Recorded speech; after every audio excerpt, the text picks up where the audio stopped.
There are no two ways about it. The future of the United Kingdom is on the ballot paper here tomorrow. Nicola Sturgeon has promised that if she wins a majority in the Scottish Parliament, she will have another referendum on independence. We live in serious times, they demand serious leadership, and this is probably the most important election in our lifetimes. An EVA vote poll conducted by STV here tonight suggests she is indeed likely to get that majority. So could the SNP really win a referendum this time around? Also on News at 10 tonight. One more. Okay. The Tories look set for a good night in England as the Labour leader scrabbles to shore up his support. The strategy is to get from where we were in 2019 to winning the next general election. That is the sole focus of what I'm doing. I will be fighting for absolutely everybody. I would urge everybody in the country, get out and vote. In Wales, the question, as ever, is if anyone can really challenge Labour's dominance. In other news, the Royal Navy is sent to guard Jersey as a Brexit fishing row escalates with French threats of blockades and power cuts. Now a mental health epidemic as depression rates double, and the Champions League final will be an all-English affair after Chelsea beat Real Madrid.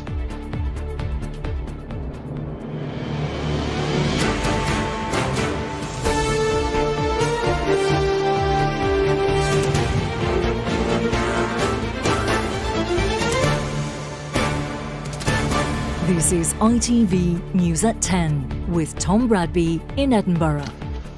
Good evening from Edinburgh, where, as across Great Britain, politicians from national parliaments to parish councils can do no more. Campaigning under COVID restrictions is over. What happens next in the most significant set of votes since the general election is now, of course, up to all of us. Significant because tomorrow more of the foundations could be dug for Scottish independence if Nicola Sturgeon's SNP wins an outright majority here in the Scottish Parliament. Significant because of what we will learn about how support for the Conservatives is holding up in the north of England. And significant because it will be the first test for the Labour leader, Sir Keir Starmer. Tonight, Nicola Sturgeon's hopes here in Edinburgh of one day taking Scotland out of a union that has endured for more than 3 centuries were given a boost. A poll for STV suggests there is a chance the SNP could win that outright majority tomorrow. And if the party gets it, the First Minister has promised another referendum, one way or another. These coming days in Scotland could define the next century for the United Kingdom. Independence is Nicola Sturgeon's life's ambition, and for her party, victory in this election will be a stepping stone to that dream. The SNP's promise is to give Scots another vote on leaving the UK within the next 5 years. This probably is, politicians always claim this at elections, but it is true. We live in serious times, they demand serious leadership, and this is probably the most important election in our lifetimes. Do you see this election as an opportunity for Scots to have a de facto referendum on whether we should have a referendum? I don't describe it as a de facto referendum, it's an election. When even opposition parties agree the SNP will almost certainly win, the most exciting race in this election is for second place. The Scottish Conservatives were second last time round and have campaigned on one clear message. A vote for them is a vote against a referendum. This election is on a knife edge. It will come down to a small number of votes, and that's why people are thinking very carefully before they go into that polling station, and they're looking at the strongest party to stop the SNP, and that's the Scottish Conservatives. Scotland used to be dyed-in-the-wool Labour red, but no more. The independence debate left the party squeezed out and divided. Today, summoning memories of those days gone by, the party's new leader in Scotland had support from the last Labour Prime Minister. And much like the Tories, they don't expect to win, but their mission is to stop an SNP majority. We now face a stark choice. We can either have a parliament that's going to go back to the old arguments and focus on a referendum, or you can have a parliament that's going to focus on recovery and transforming this country. We are building the credible alternative to Nicola Sturgeon and the SNP. That the SNP will win this election is not in doubt. The question is, will they win big enough for a majority? And the latest polling for STV and Ipsos Mori says yes. They are projected to pick up 50% of constituency votes. That would give the SNP 68 seats, above the magic number of 65 for a majority. Scottish Conservatives would have 27, Scottish Labour 19, the Greens 11 and Lib Dems 4. But psephologists say this majority hangs in the balance because the SNP is relying on winning ultra-marginal seats. So the 7 most marginal seats in Scotland are held by either the Tories or Labour, and that includes Labour Deputy Leader Jackie Bailey's seat, Dumbarton, which is the most marginal seat in Scotland. Dumbarton is the most marginal because 5 years ago the SNP just missed out by 109 votes. The future of this nation will be decided in a handful of seats like this, and that's why so many here say they're going to vote tactically. I'm not completely against independence, but in the moment I need to have more faith in the person that's representing our country. I work in a hairdresser's and speaking to a lot of people are going voting tactically to try and ensure the SNP don't get in. This area has always been Labour. Mm-hmm. Do you sense a change in the air? Yeah, I think so, yeah. I think it's more SNP now. I think so. Well, I think maybe with the younger generation, younger generation of voters, maybe it's more SNP than Labour. This next generation here? Well, don't know. Brad might have something else to say about that, but we'll see. The Union will not be on the ballot paper in Scotland tomorrow, but the result will set a loud and clear tone for those independence referendum demands that are already on the horizon. Peter Smith, News at 10. If tomorrow's vote does tear at the seams of the Union, well, there has been plenty of warning. Before the 2014 referendum, the campaign to leave the Union was a distinct long shot. But by last summer, for the first time, the polls showed the decisive swing in favour of Scottish independence. The seeds were sown in Brexit, where Scotland's big Remain majority counted for nothing. They took root during Nicola Sturgeon's assured handling of the pandemic, though the surge appears to have been tempered in recent weeks. So which groups of voters are behind the shift? Young ones, perhaps not surprisingly, but more women are coming round to the idea too, as Julie has been finding out. Winds of change have blown hard across the United Kingdom since 2014, the moment Scotland last had its chance for independence. If it comes again, it may be seen in a different light. And women voters could make a big difference. In 2014, many were less willing than men to take the risk, but especially post-Brexit, some now see independence as the only option, so disillusioned are they with the status quo. In Dundee, a big yes city last time round, their reasons are clear. The argument for unionism seems to be based on fear rather than positivity. And when I speak to people who are pro-UK, it tends to be Spitfires and Danebury Lynn and nostalgia. When I speak to people who are for independence, it tends to be inclusive and forward-looking. Nicola has stood up there and given us a shining example of what a woman can do for this country. She has been incredible. She has shown strength, she has shown fortitude, but above all, she's shown empathy. And she hasn't lost that. And that is what I admire her for. I think there is a bit of truth in the fact that women can be a bit more cautious. I think that Scots themselves are a wee bit kind of cautious generally, and back in 2014 I think it was a bit more of a leap into the dark. We were talking about something that brings massive change against the stable UK, as a lot of people thought, but Brexit changed that and it kind of just shifted the ground beneath their feet. Scenes like these in 2014 could yet be a long way off being repeated, whatever the outcome tomorrow. How the UK government responds to a potential SNP majority and the course of the pandemic are both as yet uncertain. But what is certain is how Scotland's demographics have shifted, with a clear majority of younger voters now in favour of independence. They came of age in the crucible of the last referendum, a vote which electrified a generation. For political analysts, with women voters, they are a force to be reckoned with. It's younger voters who are most supportive of independence, particularly if you say, well, what if it was an independent Scotland that was in the EU? We find 3/4 of people under the age of 35 support independence under those conditions. With women as well, they've gone from being a demographic group that was less likely to support independence. Now it's typically 50-50, but if you mention, but what about an independent Scotland that's within Europe, we're up at 55% for women. In an Edinburgh cafe, 2 young voters who are testament to the generation fired up by the referendum. But one has since moved from no to yes, the other from yes to no. I think it's made my generation especially really politically engaged. Like, we want to be out there, we want our voice to be heard, because it's things that we don't like that are happening in the UK.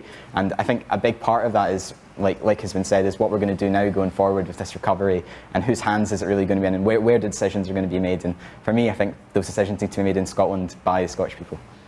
I'm starting to see the similar arguments for independence that I didn't agree with for Brexit. We're talking now this week, Nicola Sturgeon is talking about frictionless borders.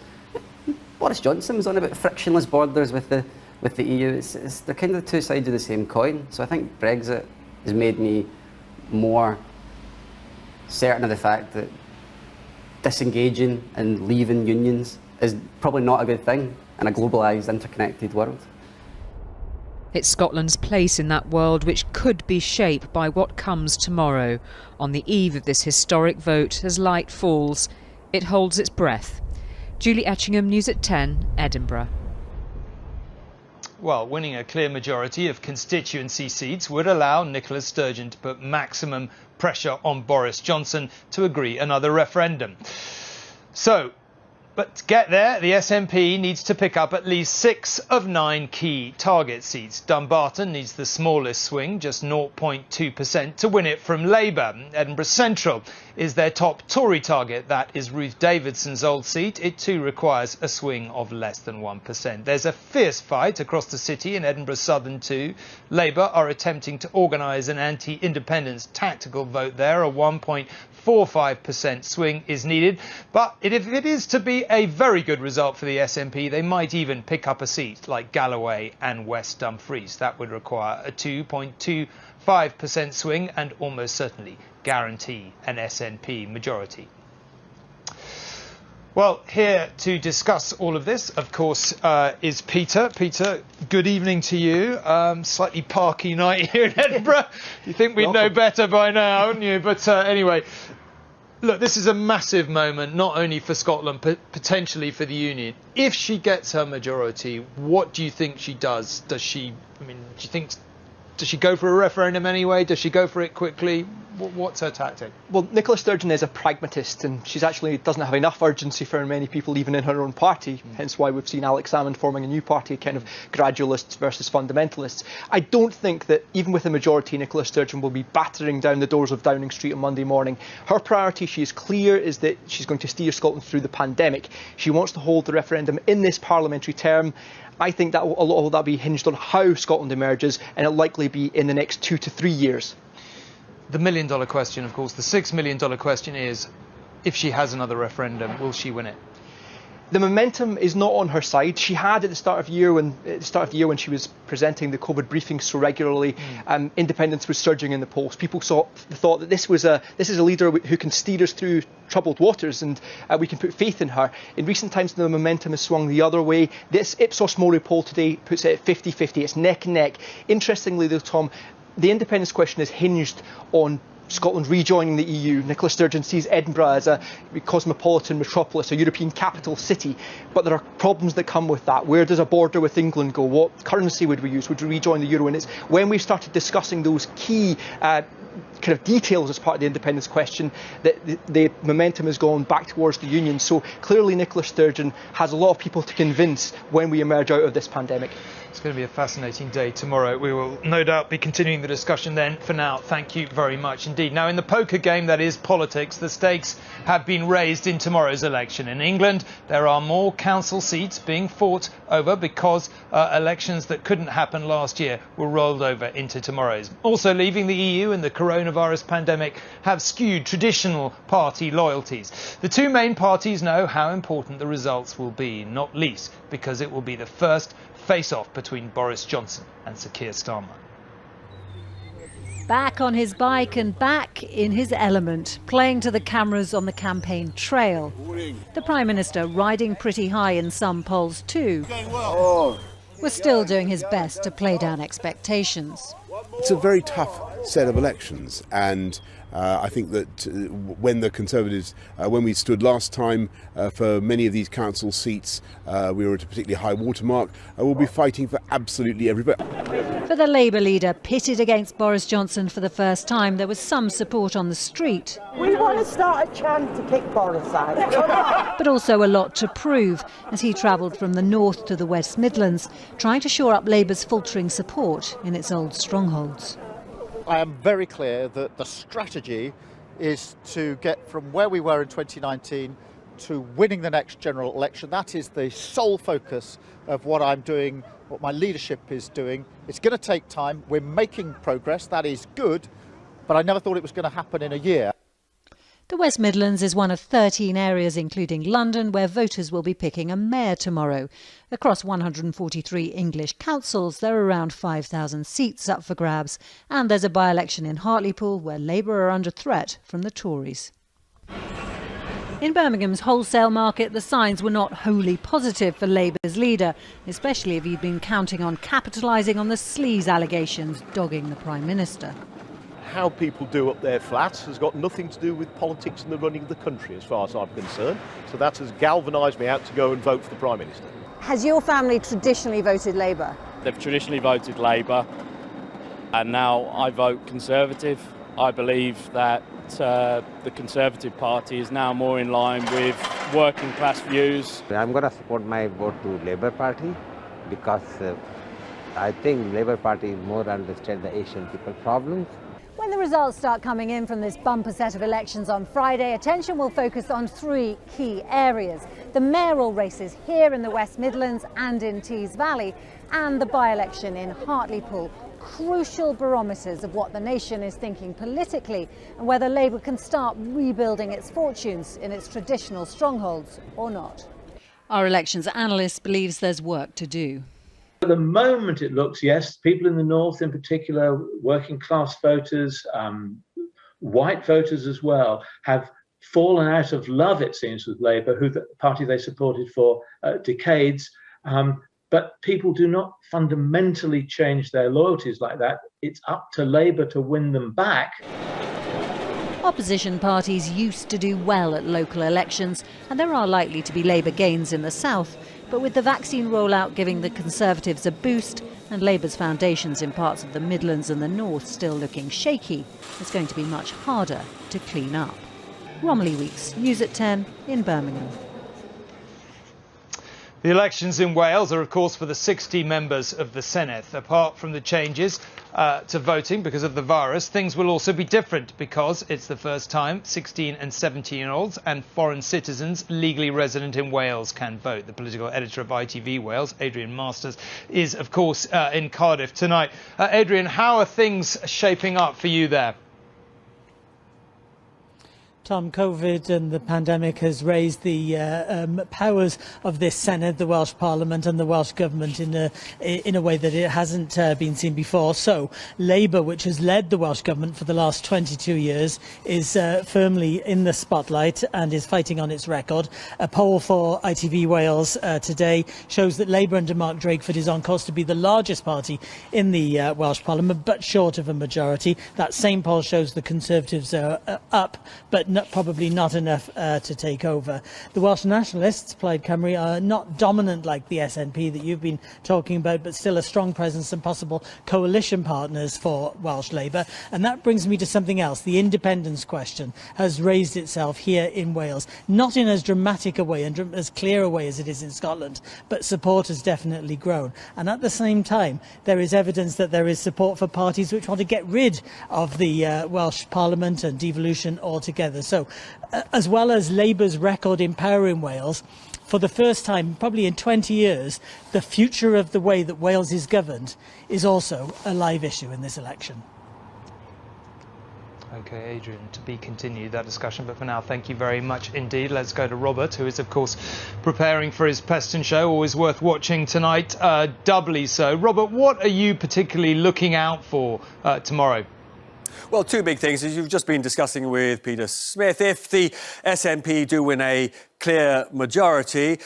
Frankly, that's a bit of a crisis for Boris Johnson and the government. His instinct is simply to say no, never to another referendum. But Gavin Barwell, former Chief of Staff to Theresa May, just said on my show he does not believe that position is sustainable. He doesn't think there should be a referendum anytime soon. But let's be clear, Nicola Sturgeon, a couple of weeks ago on this show, said she didn't want a referendum till 2023 or so. And Barwell's view is, you know, Johnson would be trampling on democracy if, as I say, SNP get a clear majority, and he totally resists any idea of another referendum. Crisis for the Tories, then. Secondly, if Labour loses the Hartlepool by-election tomorrow, that would mean that a significant number of people who voted for the Brexit party at the last election will have switched to the Tories, and the implications of that are terrible for Keir Starmer, because there are something like another 10 to 20 Labour seats which could, at the next general election, in the absence of Brexit, if the swing goes in the way that it could go in Hartlepool,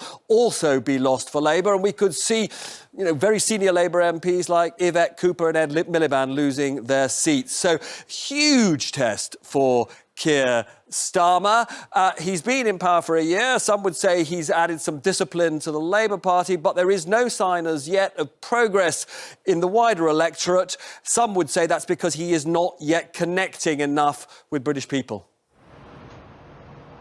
OK, Robert, speak to you tomorrow, but for now, thank you very much. And let's move on to some other, it has to be said, slightly unbelievable news now. And 2 Royal Navy patrol boats are being sent to Jersey to protect the island from a pretty serious escalation in a row with France about post-Brexit fishing licences. It started with one French minister threatening to actually cut Jersey's undersea electricity supply because of the wait for the licences to be approved. Then came reports that French fishing boats could blockade Jersey as soon as tomorrow morning. Rupert joins us live from Jersey.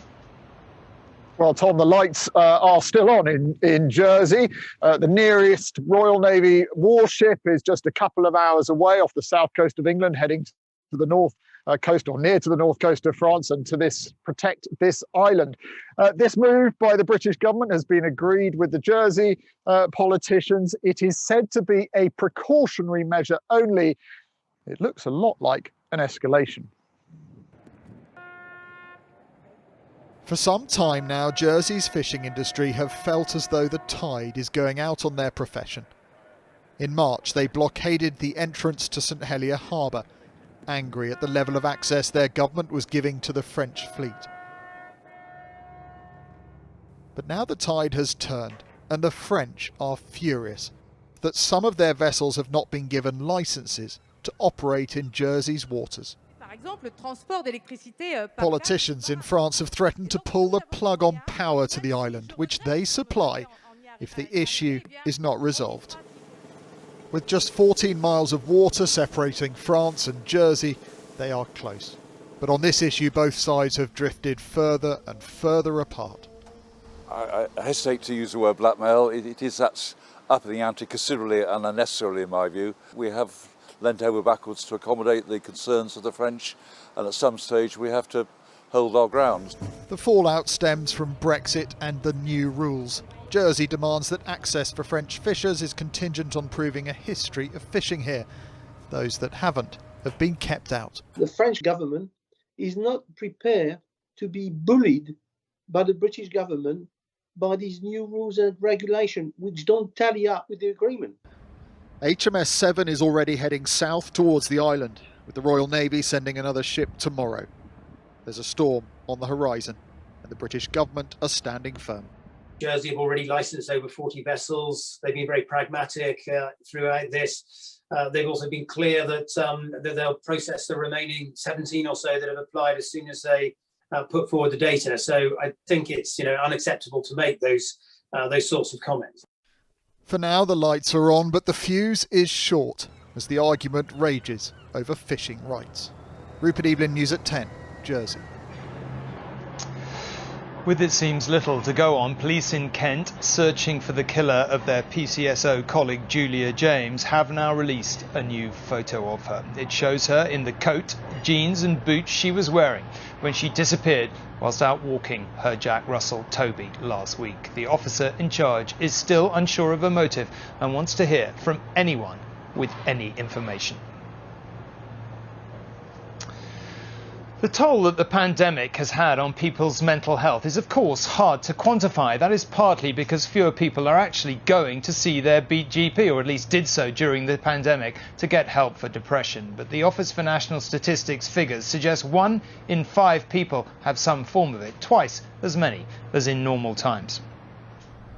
It's the simple things in life Alyssa has turned to. Lockdown made her depression so bad she tried to take her own life last year.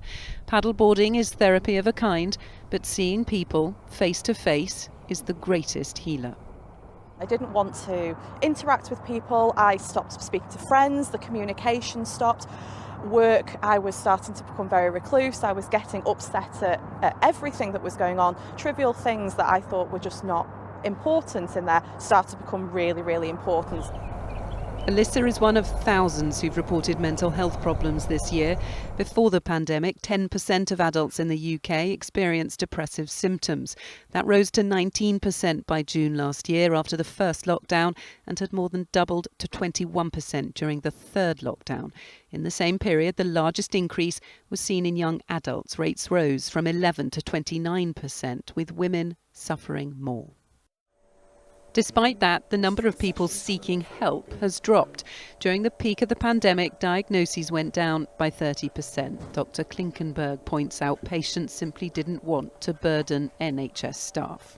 We had doctors, for the first time since I've been here, sitting in their clinics without patients to call and without patients to see.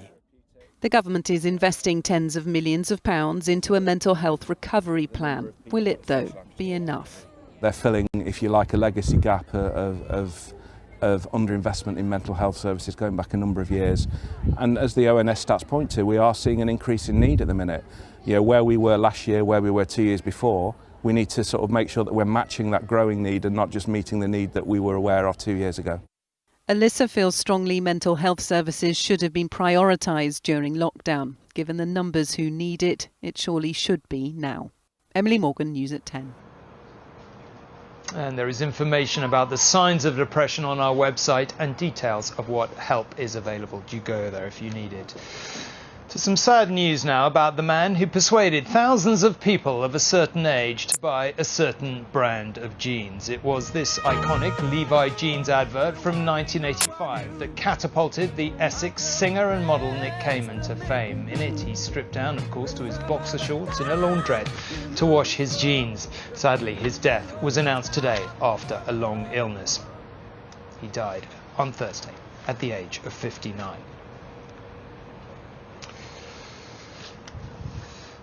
Finally, 2 English teams will meet in the final of the Champions League at the end of the month. Chelsea booked their place with a deserved 2-0 win tonight against the mighty Real Madrid, meaning they'll face Manchester City in Istanbul. This could have been a European Super League fixture, but the prayers of Chelsea's fans were answered. The Blues were first to pull the plug. Real Madrid had never played at Stamford Bridge before and didn't much like their introduction. An early goal for Chelsea ruled out for offside. The flag goes up. An away goal for Real was crucial and they nearly got one. That's a fine save from Mendy. And Chelsea made them pay. Timo Werner simply couldn't miss. And there's the follow-up, and this time it does count. This time it is a Timo Werner goal in the Champions League. An away goal for Real would have taken it to extra time. Brilliant save by Mendy. But Chelsea wasted chances. Kai Havertz. It's a good header, it's hit the bar. Then England's rising star Mason Mount. Mason Mount, oh, what a chance. Chelsea kept missing them. Here's the chance, oh, they've saved another one. But Real looked a shadow of the giants who have won 13 European titles. Their mask has slipped over the Super League and Mason Mount buried them here with a second clinching goal. And it's scored by Mason Mount, who's Chelsea through and through. It will be an all-English final, Chelsea versus Manchester City in Istanbul on May the 29th. Chris Scudder, News at 10. And that is just about it for tonight. Across the city and across Great Britain, polling booths will open in 8.5 hours' time. The voters will be giving their verdicts on bread and butter council issues to Britain's place in the world. But it is Scotland's place in the Union that will be the focus of attention once the dust has settled. I will be here again tomorrow night for all that and much more. But for now, good night. Thank you for watching.